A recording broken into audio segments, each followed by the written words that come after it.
Hey, I'm Baby Queen.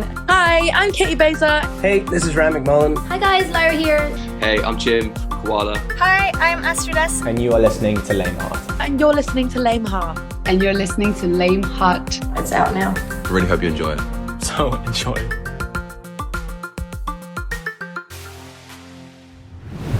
Here on Léim Thart, there have been a range of guests on at so many stages of their careers, all the way from first song out in the world, totally new, up to multiple albums.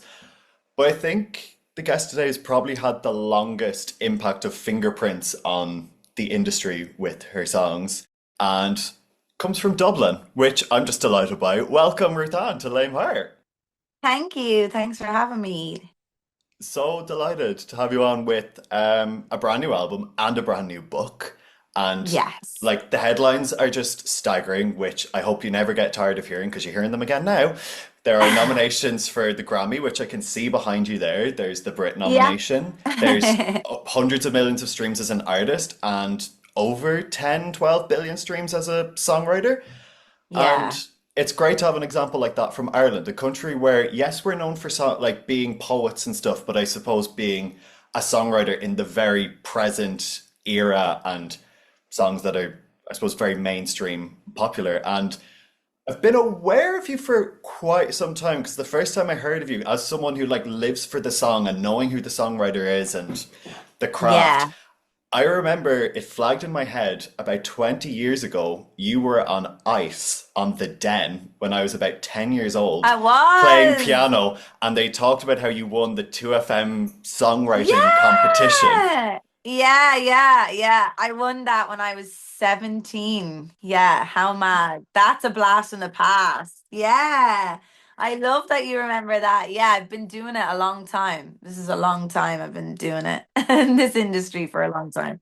Because the host Yeah. then said, oh, and I love that song she wrote, Too Little Too Late, for JoJo, which became your first hit. And I thought, excuse me? So I ran upstairs to get a little compilation CD I had, and I took out the booklet to read the names. And I was like, oh, they weren't lying or telling a joke. No. This is real. So ever since that day, I Yes. thought, there is someone Irish who writes big songs in the present day. Yes, And that's just fantastic. Thank you. I've been so lucky to have been able to have this career for like 2 decades now. It's like mad to think that, I landed in Hollywood when I was 17 and then, had that big break, that song that really broke up my career. And then I've just like, I guess because the Irish me, I'm like, I've got my foot in the door now. I'm gonna just go for it. So but I'm always so proud to be Irish and try fly the flag for Irish, everywhere that I go. I'm always like, I'm Irish, because I want people to know that I'm Irish. It's great to have that representation, not only on songs like that, but there's so many other names that you've written for. There's Britney, there's John Legend, there's Diana Ross, there's 1D, and I just love being that person in the club that when a song comes on, like, will chew your ear off saying, this person wrote this song. So I think I actually heard Work Bitch for the first time ever on a night out very recently. And I had to say, oh yeah, it was someone from Dublin wrote this.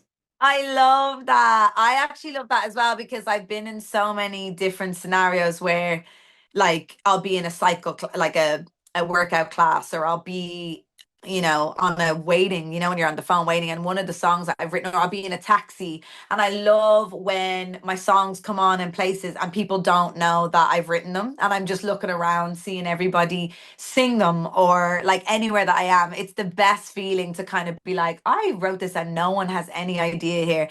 And then sometimes my friends will be like, oh my God, your song is on, like my friend wrote this, and people will give a look like they don't believe you. I just love that. I think that's like the best, is kind of that whole like people are always taken aback. They don't believe you, which I always think is just funny.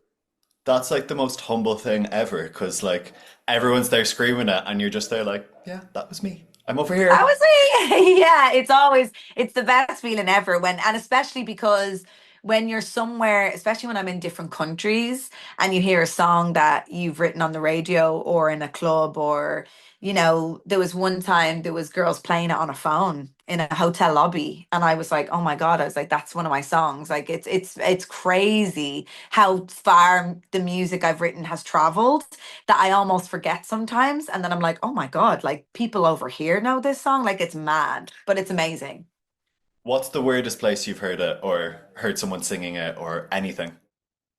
Thailand, Budapest. Like not that they're weird places, they're just places that I Surprising. don't, yeah, surprising. They're places that I don't travel much. So to feel like your music has traveled that far in the world is really mad. Or when I get videos of the vow in weddings from South Africa or Australia, or like I'm always just like, well, how has this even happened? So yeah, it's mad to kind of see the music travel so far.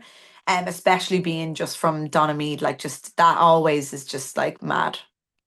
Go on, Donna Mead. And as an artist, then you've had, as you've mentioned there, you had The Vow, which everyone heard on Love Island and at countless weddings. We had Love Again, and one I love is Remember This. That was like a big lockdown two song. It went platinum in my house, anyways. I love that. A hit in our hearts. I love that. No, I love Remember This. I think that one is one of my faves as well. Yeah. For sure. And we now have a brand new album, The Moment. Yes. We're on album number two. It's mad in a way that you started in the industry so young and you were starting off kind of as an artist and then you went into writing and now all these years later it's like album number two. Whereas you often think of the industry demands, people are on album two like less than 3 years after they started. Yes. Yeah. I've had a different journey. I think what I've learned about the industry is that everyone has their own journey. And I think that because I was so young when I had a hit, for a pop star, everybody then was coming to me like, will you write for like, so I was writing with Pixie Law, I was writing with Westlife, I was writing with, so I kind of really took that, and went with it. You have to kind of go wherever the big break is. And then I think so I kind of parked my artist career, but I always had glimpses of it, like whether I featured with Professor Green or I did an Avicii song, or like I had glimpses of being an artist. But then actually it really took me going through my 20s and kind of to have stuff to write about. So my first album, Matters of the Heart, came in 2018. And then since then, I met my husband, I've had two kids. And then it was like, I love albums like Carole King Tapestry and Fleetwood Mac Rumors. And I was like, you know what? Like, I've gone through so much now as a woman. I just feel like there's so much more that I have to say as an artist. And finding my listeners and the people who like listening and my audience, and realizing that there's so much left to say to them. And I want to give people more moments to soundtrack their moments to. And that's why I call the song The Moment, because I've realized that a lot of the songs I do as an artist are for people's moments. It's for those times in your life through joy and pain and everything in between, and that we all go through. And I kind of feel like that Carole King artist, there's no one really doing that at the moment, especially from Ireland. And I felt like that is so me in everything that I do. So I was like, it makes sense for me to be that songwriter, that singer-songwriter. That's what Carole King was to me. And she just said it like it is. And the songs were just so beautifully written. And I think that so a lot of the inspiration for the album came from artists like Carole King and Fleetwood Mac. Definitely. And every song feels like its own kind of little moment, as you say, a little Yeah. moment. Sometimes they're just moments that you already know, but others are a moment of realization. And there's just so much soul in these songs when you hear it. Like your Mm. heart is so on your sleeve Yes. in so many different directions as well. Yeah, yeah, no, it is. I think what I learned from being a pop songwriter essentially, you're always my job when I go in the room with an artist or writing for an artist is to write the biggest pop song that is going to be the globally universal song, right? That's what the record label want from me. And then so when I was being an artist back in my 20s, I was trying to do that. But I'm not a pop star. I've never been a shiny glamorous pop star. I am the like emotional, complex artist. And so I always was like that was really clashing. And then when I wrote The Vow and Safe Place, and when I started releasing those records and people, they were having such an impact in a way that I never would have thought. it was actually the people that showed me I don't have to write the biggest pop song in the world to have an impact with my music. It can be a ballad. It can be, do you know, I mean, a folk singer-songwriter with some soul. And in that moment, it freed me a little bit as an artist. And I was like, right, I'm going to do exactly what is authentic to me as an artist for this whole record. And so that's why I think there's such a heart in the sleeve thing, because I wasn't thinking, I was just doing. And so that's why the album turned out the way it did, because it's very honest and it's very heart on the sleeve. It's all the emotions and it's all the different moments that I've gone through. It really, really is. And that's like, there's the happier ones that you hear almost at the start, and then there's some really tough ones to listen to. Like The Way I'm Wired really struck me, you know, because there's a lot of resilience to be found in the songs, and you really power through in these. Yeah, I think that for me, there's not a world where I would ever pretend that my life or my stories are just all happy. And because for me, it's like the human experience and the human condition, and what I go through in the record is those years of motherhood and womanhood. And I went through chronic illness, and I felt like The Way I'm Wired was one that I always was a bit like, oh, I don't know, is it too vulnerable? Is it too exposing? But then when I released it, I realized how many other people are dealing with that in their lives, mentally and physically. And so where we're at in the world, and I thought I have to also be honest and transparent about where, you know, what I've been through, where I'm at. And it's not all just love and, you know, sunshine. There is really difficult moments in everybody's life. And sometimes when the record's called The Moment, we need the moments of solitude and crying to a song. We need the moments in our bedrooms alone, and then the moments where we're out in the world and we're celebrating. And so I really wanted the album to have a thread of hope and resilience and strength and joy and grief and all the things that as we get older in life we experience, because that is what we all go through. All the stuff on this record everybody has been through in some way or some capacity, I think. Yeah, it's very all-encompassing as a body of work with all those emotions. Another one I really liked, because we've already touched on this, is Queen of LA, because at the end of the day, it comes back to you screaming that you're from Ireland. Yes, yes. No matter what the American music industry says.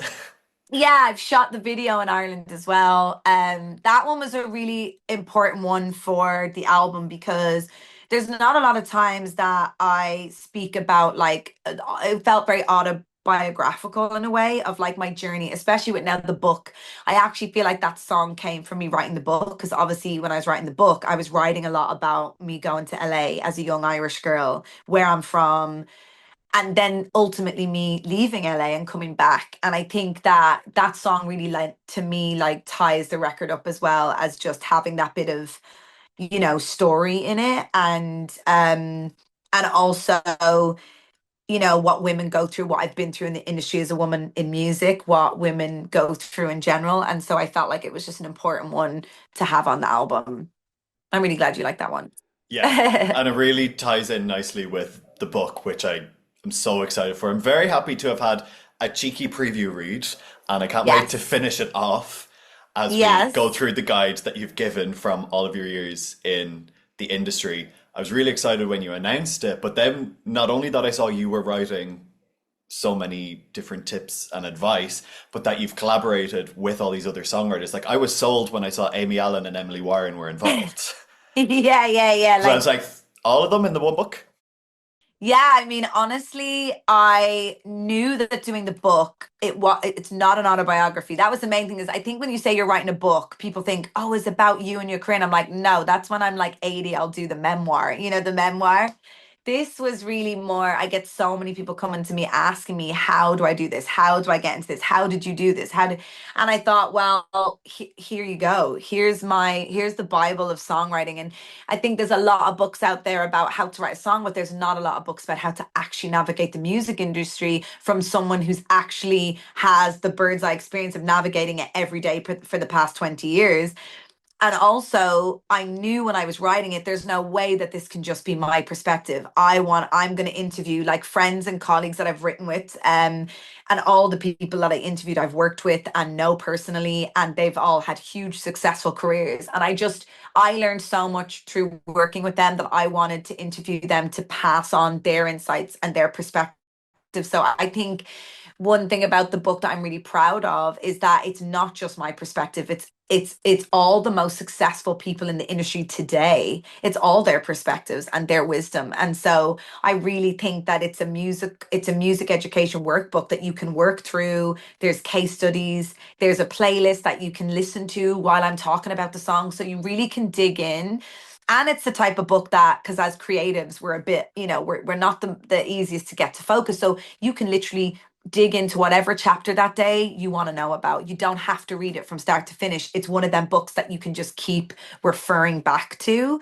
And if you're feeling down one day about the industry, go to the inspirational quotes chapter, or go to the best piece of advice that those writers ever got, or read some song stories about how some of the biggest songs were written. Like Dan Wilson tells his story about Someone Like You that he wrote with Adele, or Emily Warren tells a story about New Rules with Dua Lipa. So like you can really dig in, and yeah, I'm really excited for it to, for people to have it and get to hopefully learn a lot from it.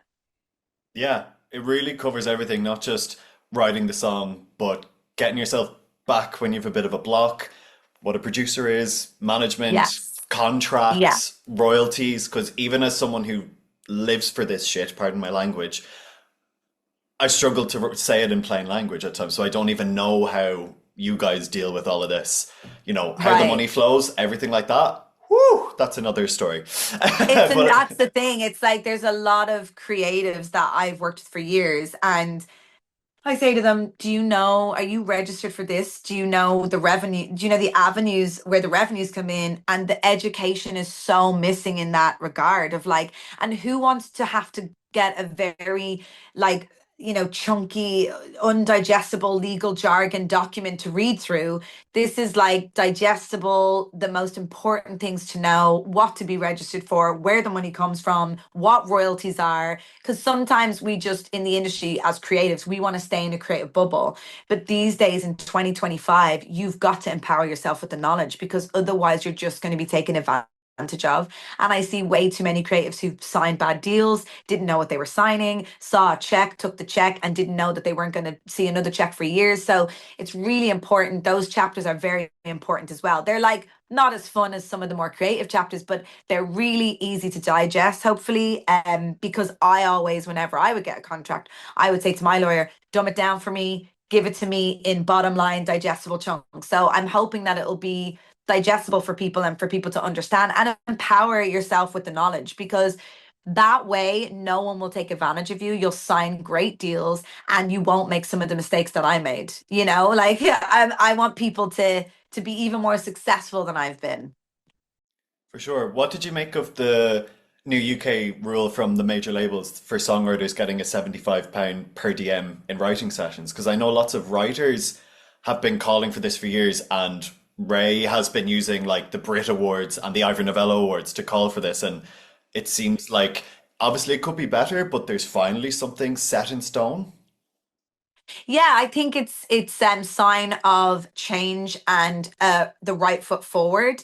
I think like I'm in a group called the Music Creators Collective, where we called for this and have been, we did an open letter last year, asking for per diems. I think that it's one small step in a chain of steps that we need to take to make this industry fairer for songwriters and producers.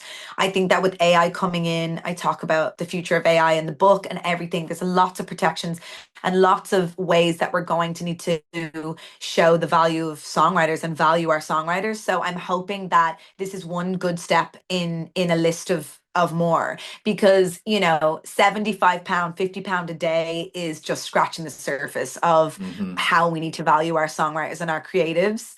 I always say, and I talk about it in the book, songwriters are the foundation upon which the entire music industry is built. Without the song, there is nothing to promote. There's no marketing team, there's no photographer, there's no makeup artist, there's no artwork, there's nothing to promote. So for me, it's like songwriters need to be valued, way more than we are. We're at the bottom. We need to be, really respecting and valuing our songwriters.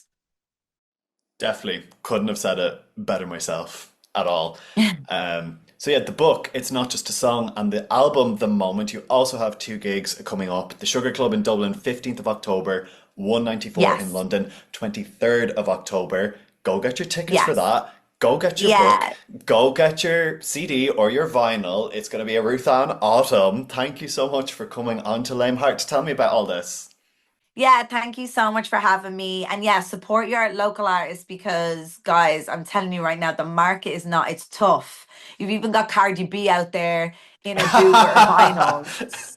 If Cardi B is having to do the busking with the vinyls, imagine what it's like for little old artists like me. So honestly, if any of my music has ever touched your heart, please get a physical copy. The CDs, the vinyls are all going to be available from October 10th, or you can download it. We love a download and a stream. And then, yeah, come see the shows. It's going to be two very special album launch shows where I'm going to be singing my other records that I've had out in the past, my other albums, and the new songs. And there'll be surprises. It's going to be a really good night. And yeah, the book, get the book. You have it all going on. I have it all on. That's great. Thank you so much for talking to me all Thank about this on you. Léim Thart, RuthAnne. Yes, thank you so much. And yeah, I hopefully will meet you in person sometime soon.